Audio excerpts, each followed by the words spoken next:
Hello every one, എല്ലാവർക്കും നമസ്കാരം. എല്ലാവർക്കും നാദജ്യോതിയിലേക്ക് സ്വാഗതം.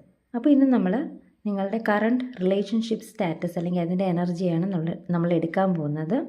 ആദ്യം മുതൽ നിങ്ങളുടെ റിലേഷൻഷിപ്പിനെ ബാധിക്കുന്ന ഒരു പാസ്റ്റ് കർമ്മ അല്ലെങ്കിൽ പാസ്റ്റ് ലൈഫിൽ നിങ്ങൾ ചെയ്ത ഏത് കർമ്മമാണ് നിങ്ങളുടെ റിലേഷൻഷിപ്പിനെ ഇപ്പോൾ അഫക്റ്റ് ചെയ്തുകൊണ്ടിരിക്കുന്നതെന്ന് നമുക്ക് നോക്കാം. ആദ്യം നമുക്ക് കാർഡ്സ് ഒന്ന് എടുത്ത് നോക്കാം. നിങ്ങളുടെ പാസ്റ്റ് ലൈഫിലെ ഏത് കർമ്മയാണ് നിങ്ങളുടെ റിലേഷൻഷിപ്പിനെ ഇപ്പോൾ അഫക്റ്റ് ചെയ്തുകൊണ്ടിരിക്കുന്നതെന്ന് നമുക്ക് നോക്കാം.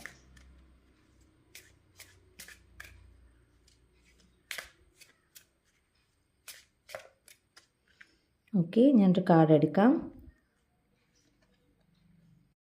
ഓക്കെ, അപ്പോൾ ഇതിൽ നിന്ന് മനസ്സിലാവുന്നത്, ഇപ്പോൾ നമുക്ക് ഗാലക്റ്റിക് കാർഡ് കിട്ടിയതുകൊണ്ട് തന്നെ നിങ്ങളുടെ ഗ്രഹനിലയുമായിട്ട് ബന്ധപ്പെട്ട ഒരു പ്രശ്നമാണ് നിങ്ങളുടെ റിലേഷൻഷിപ്പിൽ പ്രോബ്ലംസ് ക്രിയേറ്റ് ചെയ്യുന്നത് അല്ലെങ്കിൽ റിലേഷൻഷിപ്പിനെ അഫക്റ്റ് ചെയ്തുകൊണ്ടിരിക്കുന്നത്. പാസ്റ്റ് ലൈഫിൽ നിങ്ങൾ ജനിച്ച ആ സെയിം ഹൊറോസ്കോപ്പിൽ തന്നെ ആയിരിക്കും നിങ്ങളിപ്പോഴും ജനിച്ചിട്ടുണ്ടാവുക. അപ്പോൾ അവിടെ ഡീൽ ചെയ്യേണ്ട എന്തോ ഒന്നുണ്ട്, ആ ഗ്രഹനിലയിൽ മാറ്റം വരുത്തേണ്ട എന്തോ ഒന്നുണ്ട്, അത് മാറിയിട്ടില്ല. എന്തോ ഒരു പ്രോബ്ലം പാസ്റ്റിൽ നിന്ന് നിങ്ങൾ കൊണ്ടുവന്നിരിക്കുകയാണ്. നിങ്ങളുടെ നക്ഷത്രവുമായി ബന്ധപ്പെട്ട ഒരു പ്രശ്നം നിങ്ങൾ ഇപ്പോഴും കൊണ്ടുവന്നിരിക്കുകയാണ്, അത് കംപ്ലീറ്റ് ആയിട്ടില്ല.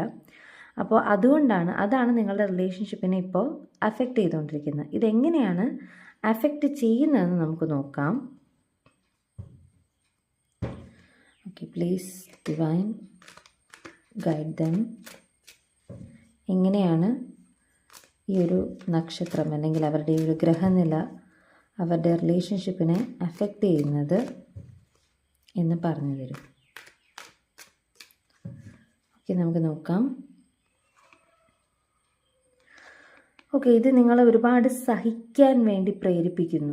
ഒരു റിലേഷൻഷിപ്പിൽ നിങ്ങൾ അനാവശ്യമായി സഹിക്കേണ്ട ഒരവസ്ഥ, എല്ലാ ബേർഡനും നിങ്ങളുടെ തലയിലെടുത്ത് വെക്കും പോലെ അല്ലേ. അതായത് അവർ ചെയ്തതിനും കൂടെ നിങ്ങൾ പഴിയേൽക്കണം എന്നൊരവസ്ഥയിൽ നിങ്ങൾ സഹിക്കേണ്ടി വരികയാണ്. കുറച്ച് മോശം അവസ്ഥയാണത്. നിങ്ങൾ ഒരുപാട് ഹർട്ടായിട്ടുണ്ട് അതിൽ, എന്നിട്ടും ആ ഹർട്ടും കൊണ്ട് നിങ്ങൾ ജീവിക്കുകയാണ് അല്ലെങ്കിൽ ആ റിലേഷൻഷിപ്പുമായിട്ട് മുന്നോട്ട് പോകാനായിട്ട് ശ്രമിക്കുന്ന ഒരവസ്ഥയാണ്. പക്ഷേ ഇത് നിങ്ങളുടെ തെറ്റൊന്നുമല്ല. ഇത് ഈ പറഞ്ഞതുപോലെ തന്നെ ഈ നക്ഷത്രവുമായി ബന്ധപ്പെട്ട് കിടക്കുന്ന ഒന്നാണ്. നിങ്ങളുടെ നക്ഷത്രം അല്ലെങ്കിൽ നിങ്ങളുടെ ഗ്രഹനിലയുമായി ബന്ധപ്പെട്ട് കിടക്കുന്ന ഒരു പ്രശ്നമാണ് നിങ്ങളിപ്പോൾ ഈ ഒരവസ്ഥയിൽ കൊണ്ട് നിർത്തിയിരിക്കുന്നത്. അത് നിങ്ങളുടെ പാർട്ട്ണറെ എങ്ങനെയാണ് എഫക്റ്റ് ചെയ്യുന്നത് നോക്കാം. നിങ്ങളുടെ ഈ നക്ഷത്രത്തിൻ്റെ എഫക്റ്റ് അല്ലെങ്കിൽ ഗ്രഹനിലയുടെ എഫക്റ്റ് നിങ്ങളുടെ പാർട്ട്ണറെ എഫക്റ്റ് ചെയ്യുന്നത് എങ്ങനെയാണെന്ന് നമുക്ക് നോക്കാം.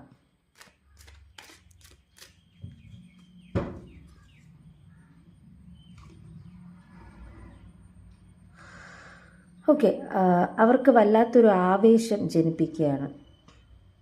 എന്താ പറയുക, ഫയർ എനർജി അവരുടെ ഉള്ളിൽ നിറയ്ക്കുകയാണ് ചെയ്യുന്നത്. നിങ്ങളുടെ ഈ ഒരു ഗ്രഹനില അവരുടെ ഉള്ളിലൊരു ഫയർ എനർജി നിറയ്ക്കുകയും അവരെ ഭയങ്കര ആവേശകരമായിട്ട് തീരുമാനങ്ങൾ എടുക്കാനും അല്ലെങ്കിൽ ആവേശകരമായിട്ട് പല കാര്യങ്ങളും നിങ്ങളോട് അപ്രോച്ച് ചെയ്യാനും അവർ ശ്രമിക്കുമ്പോൾ അത് നിങ്ങൾക്ക് എന്താ പറയുക ബുദ്ധിമുട്ടായിട്ട് മാറുകയാണ്. അവർ വളരെ ആവേശകരമായിട്ട് നിങ്ങളോട് ഇടപെടുന്നു പല കാര്യങ്ങളിലും അല്ലെങ്കിൽ എടുത്തുചാട്ടത്തോടു കൂടി പെരുമാറുന്നു. അത് നിങ്ങളെ പല രീതിയിൽ ഹർട്ട് ചെയ്യുന്നതായിട്ടാണ് എനിക്കിവിടെ കാണാൻ പറ്റുന്നത്. നിങ്ങൾക്ക് റെസണേറ്റ് ആവുന്നുണ്ടെങ്കിൽ നിങ്ങളത് കമൻറ്റ് ചെയ്യുക, എന്നാലേ ഫർദർ അറിയാൻ പറ്റുള്ളൂ. സോ അങ്ങനെയാണ് എനിക്കിവിടെ കാണാൻ പറ്റുന്നത്. നിങ്ങൾ ഒരുപാട് ഹർട്ടായിട്ടുണ്ട്, ഒരുപാട് സഹിക്കുകയാണ്. പക്ഷേ നിങ്ങളുടെ കുറ്റം കൊണ്ടല്ല. ഈ ഗ്രഹനില മീൻസ് ഒരുപക്ഷെ നമ്മൾ പറയും ചില നക്ഷത്രങ്ങൾക്ക് പൊരുത്തക്കേടുകളുണ്ടാവാം ഇല്ലേ. ഓരോരോ ചേർച്ചയുണ്ട്, ഇത്ര പൊരുത്തങ്ങൾ എന്നൊന്നുണ്ട്. അതിൽ ചില പൊരുത്തങ്ങൾ നെഗറ്റീവാണെന്നുണ്ടെങ്കിൽ അത് നിങ്ങളെ നെഗറ്റീവായിട്ട് റിലേഷൻഷിപ്പിൽ അഫക്റ്റ് ചെയ്യും. സോ ഇത് പ്രധാനമായിട്ടും നമ്മൾ ജാതകങ്ങൾ ചേരില്ല, നക്ഷത്രങ്ങൾ ചേരില്ല എന്ന് പറയില്ലേ, ആ ഒരു കോർ തീമാണ് എനിക്കിവിടെ കാണാൻ പറ്റുന്നത്. ഈ നക്ഷത്രങ്ങൾ അല്ലെങ്കിൽ നിങ്ങളുടെ പൊരുത്തം തമ്മിൽ ചേരുന്നില്ല. ഓരോരോ പൊരുത്തങ്ങളുണ്ട്. നിങ്ങൾ ഒരുമിച്ച് ജീവിക്കാൻ, നിങ്ങൾക്ക് അട്രാക്ഷൻസ് ഉണ്ടാവാൻ, സെക്ഷൽ അട്രാക്ഷൻ ആയാലും ലവ് അട്രാക്ഷൻ ആയാലും ഇതെല്ലാം ഉണ്ടാവാനുള്ള പൊരുത്തങ്ങളുണ്ട്. ഇതൊന്നും കറക്റ്റ് മാച്ച് ചെയ്ത് വന്നില്ല എന്നുണ്ടെങ്കിൽ, ഇപ്പം ഗണപ്പൊരുത്തം എക്സാമ്പിൾ പറയുകയാണെങ്കിൽ, ഇപ്പം ഒരാൾ ദേവഗണവും ഒരാൾ അസുരഗണമാണെന്നുണ്ടെങ്കിൽ ദേവനും അസുരനും എന്ന് യുദ്ധം ചെയ്തുകൊണ്ടിരിക്കും.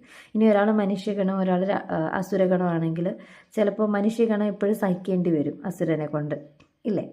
അപ്പോൾ ഒരാൾ ഡോമിനൻസ് എടുക്കും. അപ്പോൾ അങ്ങനെയുള്ള പ്രശ്നങ്ങളൊക്കെ നക്ഷത്രപരമായിട്ട് വരാനുള്ള സാധ്യതയുണ്ട്. അത് നിങ്ങളുടെ റിലേഷൻഷിപ്പിൽ അഫക്റ്റ് ആവുന്നുണ്ടെന്ന് എനിക്ക് കാണാൻ പറ്റുന്നുണ്ട്. അപ്പോൾ ഇതിനൊരു പരിഹാരം എന്താണ് എന്ന് നമുക്ക് നോക്കാം. എന്താണ് ഈ ഒരു അവസ്ഥയ്ക്ക് പരിഹാരം?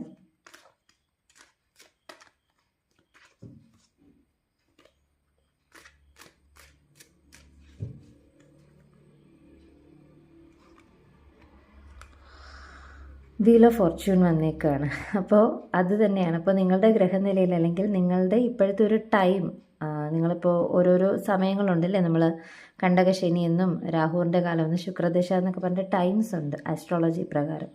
അതുപോലെ നിങ്ങളിപ്പോൾ ഡീൽ ചെയ്യുന്ന ഒരു ടൈം അത്ര നല്ല ടൈമല്ല. സോ നിങ്ങളെ ഒരു ഭാഗ്യം തുണയ്ക്കേണ്ടിയിരിക്കുന്നു ഇവിടെ. സോ ഈ നല്ല സമയമല്ലാത്ത സമയത്ത് നമ്മൾ റിലേഷൻഷിപ്പിൽ ഇടപെട്ടാലും അവിടെയും കുറച്ച് ബുദ്ധിമുട്ടുകളും കഷ്ടപ്പാടുകളും. അപ്പോൾ നിങ്ങളുടെ ബർത്ത് ചാർട്ടുമായിട്ട് ബന്ധപ്പെട്ട് കിടക്കുന്ന ഒന്നായതുകൊണ്ട് തന്നെ അതിന് മാറ്റം വരണം. ഗ്രഹങ്ങൾ എപ്പോഴും മാറിക്കൊണ്ടിരിക്കും, നമ്മുടെ ടൈം എപ്പോഴും മാറിക്കൊണ്ടിരിക്കും. ഒന്നിനും ഒരു ഫിക്സഡ് ഇതൊന്നുമില്ല. ഈ പറഞ്ഞ പോലെ ആരുടെയും ഭാവി കല്ലിൽ എഴുതി വച്ചേക്കുന്ന ഒന്നല്ല, അത് മാറിക്കൊണ്ടേയിരിക്കും. സോ അതുപോലെ തന്നെ ഇപ്പോൾ ഈ ഭാഗ്യചക്രം തിരിയുന്നത് വരെയും സമയം എടുക്കും. എനിക്ക് തോന്നുന്നു ഒരു 10 വീക്സ് അല്ലെങ്കിൽ 10 വീക്സ് ടു 10 മന്ത്, 10 ആഴ്ച മുതൽ 10 മാസം വരെ ഉള്ളൊരു ടൈം കുറച്ച് ക്രൂഷ്യലാണെന്ന് തോന്നുന്നു. ഈ ഒരു 10 മാസം കഴിയുമ്പോൾ ഒരു പക്ഷേ നിങ്ങൾ ഈ റിലേഷൻഷിപ്പിൽ നിന്ന് മൂവ് ഓൺ ആയി പോകും. ഇത് നിങ്ങൾക്ക് എന്നിട്ടും ചേരാത്ത ഒന്നാണെങ്കിൽ നിങ്ങളതിൽ നിന്ന് മൂവ് ഓൺ ആയി മാറാനുള്ളൊരു സാധ്യതയുണ്ട്. അല്ലാത്ത പക്ഷം ഈ ഒരു കാർമിസിറ്റി മാറി നിങ്ങൾക്ക് നിങ്ങളുടെ അല്ലെങ്കിൽ ആ നിങ്ങളുടെ ഗ്രഹനിലയിലെ പ്രശ്നങ്ങൾ മാറിക്കഴിഞ്ഞിട്ട് നിങ്ങൾക്ക് വീണ്ടും യുണൈറ്റ് ആവാൻ അല്ലെങ്കിൽ നിങ്ങളുടെ പ്രോബ്ലംസ് സോർട്ട് ഔട്ട് ചെയ്യാനുള്ളൊരു വഴി ലഭിക്കും എന്നാണ് ഇവിടെ കാണുന്നത്. സോ ഇതൊരു വെയിറ്റിംഗ് പീരീഡാണ്. നിങ്ങൾ ഇനി എന്താണ് ഇതിൽ ചെയ്യേണ്ടത്? നിങ്ങൾക്ക് എന്തെങ്കിലും ഇതിൽ ചെയ്യാനുണ്ടോ എന്ന് നമുക്ക് നോക്കാം. ഓക്കെ, നിങ്ങളൊരു ട്രാൻസ്ഫർമേഷനിലൂടെ കടന്നു പോവാണ്. ഓക്കെ, ഒരു കാർമിക് ഇറ എൻഡ് ചെയ്യാനുള്ളൊരു ട്രാൻസ്ഫർമേഷനിലൂടെ കടന്നു പോവാണ്.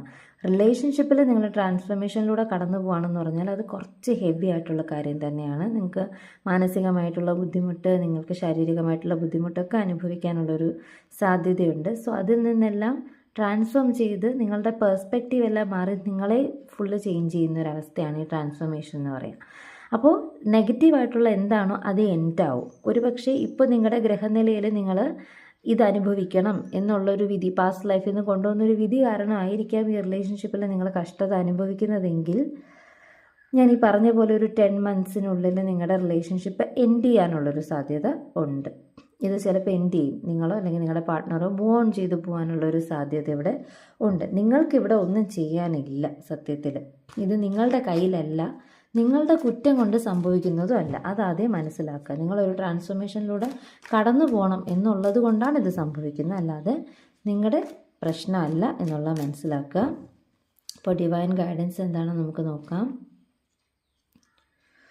സോ സ്റ്റക്നെസ്സിൽ നിന്ന്, നിങ്ങളുടെ മനസ്സിലുണ്ടാകുന്ന സ്റ്റക്നെസ്സിൽ നിന്ന് നിങ്ങൾ മൂവ് ഓൺ ചെയ്യാൻ ശ്രമിക്കുക. അത്ര എളുപ്പമല്ല, കുറച്ച് ബുദ്ധിമുട്ടാണ്. സോ സിറ്റുവേഷൻ അങ്ങനെയാണ്. ഇത് നിങ്ങൾ കാരണം സംഭവിക്കുന്നതല്ല. എല്ലാ മേജർ കാർഡ്സാണ് വരുന്നത്. മേജർ കാർഡ്സ് വരുമ്പോൾ കാര്യം നിങ്ങളുടെ കയ്യിലില്ല എന്നുള്ളതാണ് അർത്ഥം. ഇത് നിങ്ങളുടെ കൺട്രോളിൽ നിൽക്കുന്ന കാര്യമല്ല. നിങ്ങൾ ഇതിലൂടെ ഇപ്പോൾ കടന്നു പോയേ പറ്റൂ. പറഞ്ഞ പോലെ ഒരു 10 മന്ത്സിനുള്ളിൽ നിങ്ങൾക്ക് നിങ്ങളുടെ പ്രശ്നങ്ങൾക്ക് പരിഹാരം കാണാനായിട്ട് തുടങ്ങും.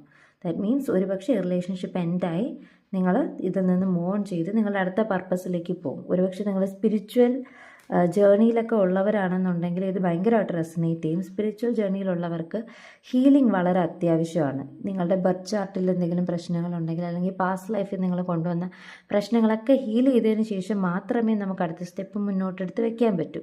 അതായത് ശരിയായിട്ടുള്ളത് നമ്മുടെ അടുത്ത് വരുള്ളൂ. അതുവരെ കാർമിക്സിലായിരിക്കും നമ്മൾ കറങ്ങുന്നത്. സോ അതുകൊണ്ട് നിങ്ങളുടെ കയ്യിലല്ല ഇത്.